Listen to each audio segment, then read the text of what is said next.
hear that? Yep, that's Christmas. The air is crisper, fires are roaring, sweet treats are abundant, and that panic attack will come along when you receive the bill from this year's gifts as soon as the festivities are over. On today's Nuggets with 56, we're going to talk about expenses during the holidays, how to budget for them, alternative ideas, and how to pay for them.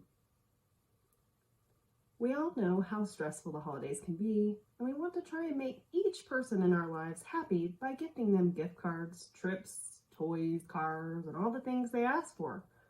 But gift giving can get carried away very easily, especially if you have not budgeted for it. Our first step in helping you plan for an epic Christmas is to create a budget. I like to use the new year to help with this. Make it a New Year's resolution to come up with a number based on previous years that you set and will not go over. Say my typical Christmas spending budget for easy math is $1,000. I know I need to have this amount saved as soon as I can so I can start Christmas shopping. For me personally, I like to have that amount saved by October. When I do the math, that means I need to save at least $100 a month to get to my $1,000 goal by October. This not only gives me a 2-month gap, just in case other expenses come up, but I can start to take advantage of holiday sales early. Budgets are hard until they become a habit, but this is a good way to keep your spending in check, and it allows you to figure out what you can spend on each person. If you're lucky, you might have some left over and can get something for yourself. Now that you've saved up for the big day, it is time to spend. The best way to do this is to have funds in a separate account or utilize a credit card that will pay you back right away, or even use cash that you can keep track of. Think of an envelope system. The fear is that if you use your regular bank account or you just swipe at the card, you can overspend. It has happened to me many times and I was tired of the anxiety it caused, so I made myself a budget. The purpose of having these funds separated is to make sure you do not spend over that allocated number and you create yourself anxiety. Here are a few don'ts that we often see. Do not open a credit card just for this year's Christmas shopping. That can have a negative effect on your credit, especially if you only use the card one time a year. It could close on you and negatively hit your report, causing issues for other big purchases down the road.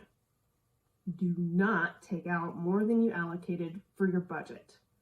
If you run out of money, you run out of it, and that's it.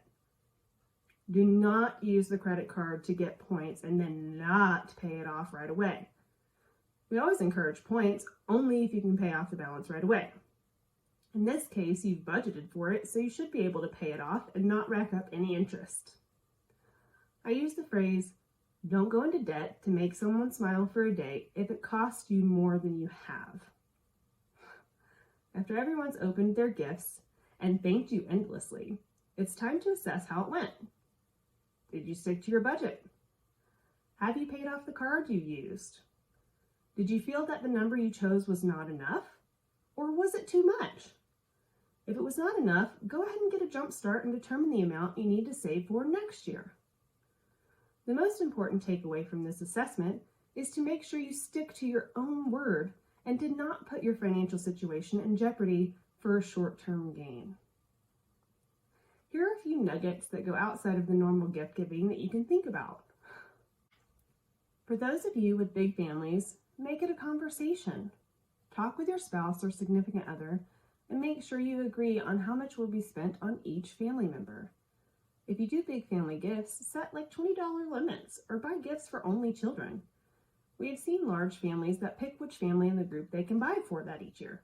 This can be unfair though if there's only 2 of you and the family you picked has 5 people in it. A lot of companies shifted the way we shopped in 2020 and had to get creative with their sales tactics. We are seeing that again, and who knows, maybe it's here to stay. Companies are having Black Friday sales days weeks before Black Friday, and Black Friday is not the only sale companies have. If you get a bonus in September and they have a Labor Day sale, maybe that's the time to buy. This is a great time to shop locally as well. Small Business Saturday. You can find unique and more meaningful gifts than a gift card, and you can support the local community and your neighbors. My favorite, though, is to take a trip instead. Traveling during the holidays is doable for a lot of people, but can be very stressful for others. If it's stressful, try going the week before Christmas or after.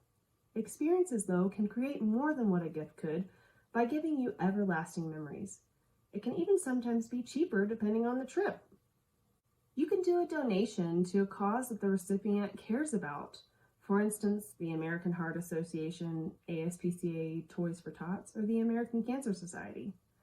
I've received more joy out of doing that than any gift could ever give, because it's something that the recipient is passionate about. This one will come as a shock, but maybe spend some money on yourself. You could even do a contribution to your retirement. Oh my gosh, or put some away for the kids and college. If the kids want an expensive gift like a car or Xbox, contribute, but don't pay for it all at once. The last nugget would be to just do nothing at all. Celebrate Christmas for the joy of being with the ones you love and celebrating life. I hope we gave you some thoughtful nuggets on how to help make Christmas extra special. Don't forget to subscribe to the channel, though, to catch up on all of our new topics. We here at Nuggets with 56 wish you all a Merry Christmas and Happy Holidays. We hope Santa's good to you, and we'll see you next time.